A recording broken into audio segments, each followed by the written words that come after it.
عرض کیا میرے آقا قیامت تو آ جاتی جب تک آپ کا حکم نہ ہوتا نہ اٹھتا. اس کا نام ہے غلامی. یہی اتباع رسول, یہی عشق رسول. باہر نکلتے ہیں آپ دیکھتے ہیں ایک بکریوں کے بارے میں بکری باندھنے کی جگہ ایک صحابی بیٹھے ہوئے. پوچھا آپ کیوں بیٹھے ہیں؟ کہ جی آپ کے اپنے غلام نے بھی اجلس میں سنا تھا, میں نے تو اندر کے لیے حکم فرمایا تھا کہ نہیں, میری کان میں نبی کی آواز سنی ہے, اگر میں نہ بیٹھتا تو پھر غلامی کیسی تھی. کب تک بیٹھے رہتے؟ عرض کیا میرے آقا جب تک اٹھنے کا حکم نہ ہوتا قیامت تو آ جاتی, میں نہیں اٹھ سکتا تھا. اس کا نام ہے اتباع رسول اور اتباع نبوی. اطیع اللہ اور اطیع الرسول میں خداوند قدور سے کامیابی اور کامرانی. صحابہ کو حکم فرمایا جاتا تھا, فوراً عرض کرتے تھے سمعنا و اطعنا, ہم نے سن لیا اور ہم نے اتباع کی. تو یہ ہے اس کے اندر اتفاق اور اتحاد. آپ علیہ الصلوۃ والسلام کے صحابہ بالکل بھی ذرا برابر بھی کسی اعتبار سے بھی نافرمانی نہیں فرماتے تھے, فوراً عمل ہے. عثمان غنی رضی اللہ تعالیٰ عنہ کو بیعت رضوان کے موقع پر مکہ پاک میں بھیجا جا رہا ہے. آپ پہنچ رہے ہیں, ان کے جو زمانے جاہلیت کے دوست ابان ابن سعید, آپ نے سوچا کہ مجھے رؤسائے مکہ اور چودھریوں سے ملاقات کرنی ہے تو میں ان کو ساتھ میں لے کر کے چلوں گا. آپ نے کہا ابان ذرا مجھے ابو جہل سے فلاں سے ملاقات کرنی, میرے ساتھ چلو. کہ ٹھیک ہے میں چلوں گا, لیکن جو آپ کی لنگی ہے جو آدھی پنڈلی تک نصف ساق تک ہے, یہ تو یہاں کے غریبوں کا, پھٹیچر حال مفلسوں کا, ناداروں کا طریقہ ہے. تو میری رائے یہ ہے کہ آپ لنگی ذرا نیچے کر لیں, اس کے بعد میں چلتا ہوں. فوراً کھڑے ہو گئے, چہرہ انور سرخ ہو گیا. عرض کیا میرے ساتھ چل یا نہ چل, میں نے تو وجدت النبی صلی اللہ تعالی علیہ وسلم ہاکذا, میں نے تو اپنے محبوب حضرت محمد کریم صلی اللہ علیہ وسلم کو اسی طرح پایا ہے, تیری مرضی ہے چل یا نہ چل. کہ ٹھیک ہے بھائی ناراض نہ ہو, چلو. اندر پہنچے ہیں, وہاں جو رہنے والے چودھری تھے انہوں نے کہا بھائی محمد عربی صلی اللہ علیہ وسلم کو ہم اندر آنے نہیں دیں گے, سارا جھگڑا ان کے ساتھ میں ہے, آپ طواف کریں, آپ حجر اسود کا بوسہ لیں, اب صفا مروہ کی سعی کریں, زمزم پیے. عرض کیا جس میں میرے آقا کا حکم نہ ہو میں اسے کعبۃ اللہ کا طواف نہیں کروں گا. مجھے حجر اسود کے بوسے کی ضرورت نہیں, مجھے سعی کی ضرورت نہیں, مجھے طواف کی ضرورت نہیں, میرے محبوب نے حکم نہیں فرمایا. جس وقت آیت پردہ نازل ہوئی, میں اتباع کے اوپر بات کر رہا ہوں, صحابہ کرام اتفاق کے ساتھ عمل فرماتے تھے, کامیابی اور کامرانی ان کے قدم چومتی تھی, پہاڑ ان کے پیروں کے نیچے آتے تھے, پہاڑ ان کے ساتھ, ہوا ان کے ساتھ, سمندر ان کے ساتھ, تمام چیزیں ان کا ساتھ دیتی تھی. اس لیے کہ اللہ کے نبی صلی اللہ علیہ وسلم کا فرمان اور اللہ کا فرمان ان کے گلے میں رہتا تھا, ہر وقت اس کو چومتے تھے. جب آیت پردہ نازل ہوئی, یہ حدیث سنا کر کے بات ختم کرتا ہوں. ایک 80 برس کی عورت ہے, ایک بچے نے جا کر کے سنایا اماں آج امام الانبیاء محبوب رب العالمین کم کساران جہاں حضرت محمد کریم صلی اللہ علیہ وسلم پر یہ آیت پردہ نازل ہوئی ہے. بوڑھی عورت فوراً ایک دیوار کے ٹیک لگا کر کھڑی ہو گئی اور کہا کہ جاؤ ہمارے گھر پہنچو اور چادر لے کر کے آ جاؤ, میں چادر اوڑھ کر کے یہاں سے اپنے گھر جاؤں. عرض کیا اماں ابھی تو آپ نے عام اعلان نہیں فرمایا. کہ نہیں ایسا نہیں ہو سکتا, اللہ کا فرمان جو نبی پر نازل ہوا ہے اور وہ میرے پاس بچے کے ذریعے سے بھی پہنچے تو میں ہمت نہیں کر سکتی, اگر میں نے ایک قدم بڑھایا اور میرا انتقال ہو گیا جہنم میں جاؤں. وَلَا تَنَازَعُوا فَتَفْشَلُوا وَتَذْهَبَ رِيحُكُمْ وَاصْبِرُوا إِنَّ اللَّهَ مَعَ الصَّابِرِينَ. اگر آپس میں کوئی معاملہ ہو جائے تو صبر کرنا ہے, صبر کرنے والوں کے ساتھ اللہ ہے. مجھے اسی بات پہ ہمیں اتفاق اور اتحاد کے ساتھ اعمال میں لگنا ہے, جو بھی ہمارے بڑوں کی طرف سے ہدایات ہمیں ملے ان ہدایات کے تحت کام کرنا ہے. سب سے بڑی طاقت اتفاق اور اتحاد کی ہے. اللہ پاک سے دعا ہے رب کریم کہنے سننے سے زیادہ عمل کی توفیق عطا فرمائے, اور جس مقصد کو لے کر ہمارے بڑے ہمیں لے کر چل رہے ہیں اللہ پاک اس مقصد میں بھرپور کامیابی عطا فرمائے. واللہ المستعان وعلیہ التکلان ولا حول ولا. اگرچہ کہ ہم نے اپنے ہاتھوں کے اندر گھڑی ڈال کر آئے ہیں, ایک وقت ضرور آئے گا اگر ہم ان ہاتھوں کے اندر اپنے آپ کو کڑیاں ڈال کر اور اس کے ہاتھوں کے اندر ہم لوگ اپنے کڑیوں کے ساتھ میں جیلوں کو بھرنا چاہے تو ہم بھرنے کے لیے تیار ہیں. یہی بورڈ کا مسلم پرسنل لا بورڈ یہی چاہتی ہے, جب تک یہ قانون واپس نہیں لیا جائے گا, یہ ہمارا اب ٹرائل ہے, جیسا کہا جا رہا ہے کہ ہمارا یہ ٹرائل ہے, ابھی آگے دیکھو ہمارے اور حالات کیا بن سکتے ہیں. لہٰذا ہمیں کوئی قانون سمجھانے کی ضرورت نہیں ہے. ہم پیارے رسول اللہ کا قانون پڑھ کر آئے ہیں. ہم محمد الرسول اللہ کا قانون پڑھے ہوئے ہیں. ہم مدنی آقا کا قانون پڑھے ہوئے ہیں. انہوں نے ہم نے سبق دیا ہے. انہوں نے بتایا ہے کہ ہم کیسے وقت کی حفاظت کریں. تو اس کے لیے ہم محمد الرسول اللہ کے قانون کو ماننے کے لیے جان دینا چاہے جان بھی ضرور دے دیں گے. ہم اپنی جانوں کو قربان کرنا چاہے ضرور قربان کریں گے. لیکن ہم وزیر داخلہ سے کہیں گے آپ اس غفلت میں نہ رہے. ہم کو سمجھانے کی ضرورت نہیں ہے. جب حالات آئیں گے جزئی مسائل ہمارے ساتھ میں ہیں. جب قرآن پر شریعت پر محمد لا پر اگر ہمارے اوپر آپ آنچ اٹھائیں گے یہ سارے علماء کھڑے ہو کر انشاءاللہ ضرور یہ کہیں گے کہ ہم آپس میں اختلاف تو ضرور رکھتے ہیں لیکن شریعت میں جب مداخلت آئے گی اپنے مسائل کو پیچھے رکھیں گے. ہم ایک ہو کر اتحاد کے ساتھ میں ہم میدان کے اندر شرکت کریں گے اور یہ گواہ پیش کریں گے.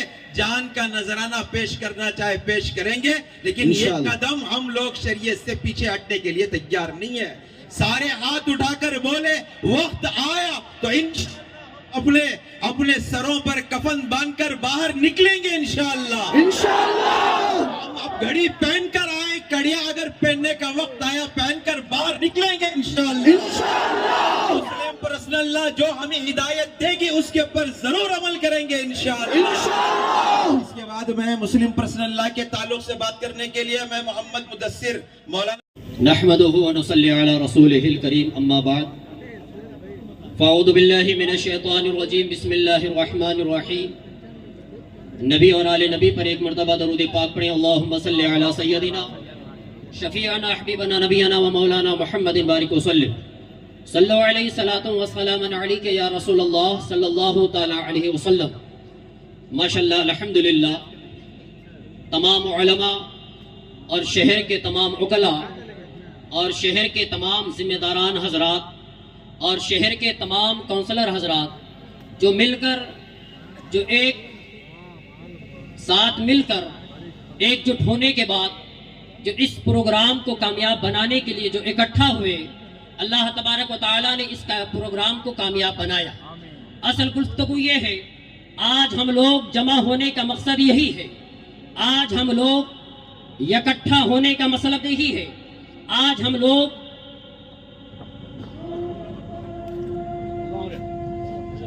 اذان ہو جائے تو لوگوں کو معلوم ہے کچھ دن پہلے جو ہے سنسد کے اندر جو ہے بل پاس کی گئی اور دونوں جگہوں پر بل پاس ہونے کے بعد جو ہے آج سپریم کورٹ کے اندر پیش کیا گیا ہے اور 5 تاریخ کو جو ہے فیصلہ آنے والا ہے. کس کے پکش میں آئے گا کس طرف فیصلہ جائے گا ہمیں اس کے کوئی بھروسہ نہیں ہے. آج ہم لوگ جمع ہو کر یہی بتانا چاہتے ہیں جو آج ایک کالا قانون آنے کے بعد جو ہے جو وقت کے اندر ترمیم لانا چاہتا ہے. ہم نے دیکھا کہ کبھی جو ہے شریعت کے اندر مداخلہ کرتے ہیں کبھی تربر طلاق کا مسئلہ ہو کبھی کوئی اور مسئلہ ہو شریعت مصطفیٰ پر دن بہ دن جو ہے مداخلت کی جاتی ہے. آج ہم لوگ یہی اکٹھا ہو کر بتانا چاہتے ہیں جس طرح سے ہمیں اپنا وطن پیارا ہے جس طرح سے ہمیں اپنا دیش پیارا ہے جس طرح سے ہمیں اپنی شریعت پیاری ہے جس طرح سے ہمیں اپنا قرآن پیارا ہے جس طرح سے ہمیں اپنا مذہب پیارا ہے اسی طرح سے ہمیں اپنے وطن سے بھی محبت ہے. ہم جو ہے اپنے اسلام سے بھی محبت کرتے ہیں اپنے وطن سے بھی محبت کرتے ہیں. ہم جو ہے اگر بات آ جائے نبی کے نام پر اپنے جانوں کو بھی قربانی دے سکتے ہیں. اگر بات آ جائے تو اپنے دیش کے نام پر بھی اپنی جان اور اپنے بچوں کی جان کو بھی قربانی پیش کر سکتے ہیں. الغرض ہم بتانا یہ چاہتے ہیں میں اپنی باتوں کو سمیٹ رہا ہوں. وقت کم ہے باتیں کرو تو بہت ہے دل میں ایک الجھن سی رہتی ہے لیکن باتوں کو میں اپنی سمیٹ رہا ہوں. میں الحکومت حاضہ سے ہم لوگ یہاں پر اکٹھا ہو کر یہی مطالبہ کرتے ہیں جس طرح سے ہم شریعت سے پیار کرتے ہیں اسی طرح سے ہم اپنے قانون سے بھی پیار کرتے ہیں. ہم قانون کے اندر نہ تو مداخلت چاہتے ہیں نہ تو شریعت مصطفیٰ کے اندر مداخلت چاہتے ہیں. ہم شریعت پر بھی عمل کرتے ہیں قانون پر بھی عمل کرتے ہیں. اس لیے لہٰذا ہم تمام لوگ یہاں پر اکٹھا ہو کر یہی بات کہیں گے اے حکومت حاضہ جس طرح سے تم نے اس بل کو پاس کیا ہے ہم اسی طرح سے آپ کو یہی کہتے ہیں اسی طرح سے اس بل کو آپ واپس لے لیں. ہم اس شعر کے ساتھ میں اپنی نعرہ تکبیر، نعرہ تکبیر. شریعت میں مداخلت ہمیں برداشت نہیں، برداشت نہیں، برداشت نہیں. کالا قانون واپس لو، واپس لو، واپس لو. کالا قانون واپس لو، واپس لو. لشکر بھی تمہارا ہے، سردار بھی تمہارا ہے. لشکر بھی تمہارا ہے، سردار بھی تمہارا ہے. تم جھوٹ کو سچ لکھ دو، اخبار بھی تمہارا ہے. یہ خون مظلوم زیادہ نہیں بہنے والا، ظلم کا دور زیادہ نہیں چلنے والا. تم ہو فرعون تو موسیٰ بھی ضرور آئے گا. وما علینا الا البلاغ. ماشاءاللہ.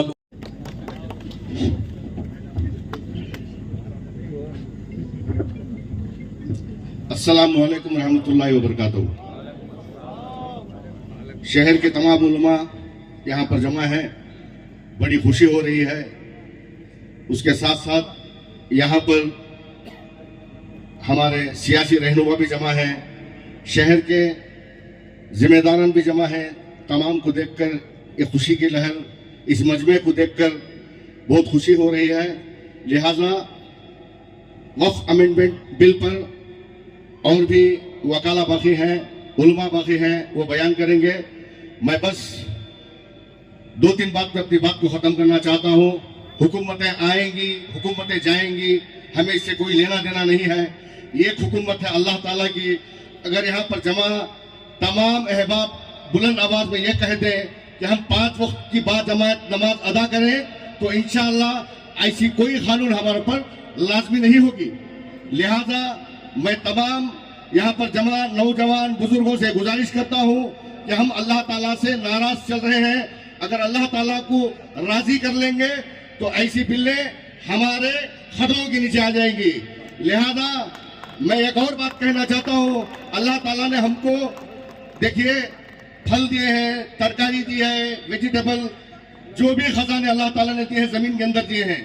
اور بھی خزانے ہیں، سونے، ہیرے، جواہرات، یہ تمام چیزیں زمین کے اندر دیے ہیں. لیکن اللہ تعالیٰ نے ہمیں اس زمین پہ کھڑایا ہے. لہذا اس مقام پر رہ کر ہم اگر اس کی عبادت، اس کی اطاعت نہ کریں تو ایسے قانون اور بھی آئیں گے، ایسے ظلم ہمارے پر اور بھی آئیں گے. اگر ان سب سے بچنا ہے تو ہم سب کو مل کر باجماعت 5 وقت کی نماز پڑھنا بہت ضروری ہے. یہ کہتے ہوئے میں اپنی بات کو ختم کرتا ہوں. شکریہ. بولو بھائی. برکاتہ. الحمدللہ بہت سارے بیانات ہوئے. اس کے ساتھ ساتھ جتنے بھی ہمارے دیش کے اندر جو کالے قانون پاس کرنے کے بارے میں بولے تو اس کے بارے میں ایک ہماری امت کے لیے ایک پیغام ہے. نہ گھبراؤ مسلمانوں، خدا کی شان باقی ہے. نہ گھبراؤ مسلمانوں، خدا کی شان باقی ہے. ابھی قرآن باقی ہے، ابھی اسلام زندہ ہے. آج میں جو اسٹیج کے اوپر کھڑا ہوں تو بہت خوشی ہوئی. ایسے بہت سارے اسٹیجوں پر ہمیں چڑھے، الگ الگ مدرسوں میں، الگ الگ پولیٹیکل فارم میں چڑھکو ہیں. لیکن آج یہ خوشی کی وجہ کیا ہے کو بولے تو الحمدللہ جو کچھ ہمارے نوجوان ہم نے ساتھ دے کر جو علماء اکرام کو جمانے کے لیے 1 مہینہ جو ہمیں کوشش کرے تو بہت خوشی کے ساتھ میں بولنا چاہ رہا ہوں کہ پورے مسلکوں کے علماء ایک ہوئے صرف اور صرف ایک پیغام کے لیے. وہ پیغام کیا ہے کو بولے تو مسلم پرسنل لا بورڈ کی وجہ سے ہمیں اس کا بھی شکریہ ادا کرنا ہے اور علماء اکرام کا بھی شکریہ ادا کرنا ہے. میں مسلم پرسنل لا بورڈ کے اس میں منچ سے ایک میسیج دینا چاہ رہا ہوں ہمارے مسجدوں کے متولیوں سے اور جماعتوں کے امیروں سے اور علماء اکرام سے. کیا ہے بول کے بولے تو جو ناحق کیسا غریب بچوں کے اوپر، نوجوانوں کے اوپر جو ہندوستان کی کانسٹیٹیوشن کو بچانے کے لیے روڈ کے اوپر آ کر پروٹیسٹ کرتے ہیں تو ان کے اوپر ناحق کیس ڈال کر رہے. آج کیا کر رہی ہیں کو بولے تو ایک ڈر کا ماحول پیدا کر رہی، ایک ڈر کا ماحول پیدا کر رہی. تو ایسے ٹائم پہ ہمیں سب مل کر کیا کرنا ہے، اپنے اپنے محلوں کے اندر، مسجدوں کے اندر بیٹھ کر مشورہ کر کے وہ بچوں کو جیلوں سے واپس لانے کے واسطے ہمیں کوشش کرنا ہے.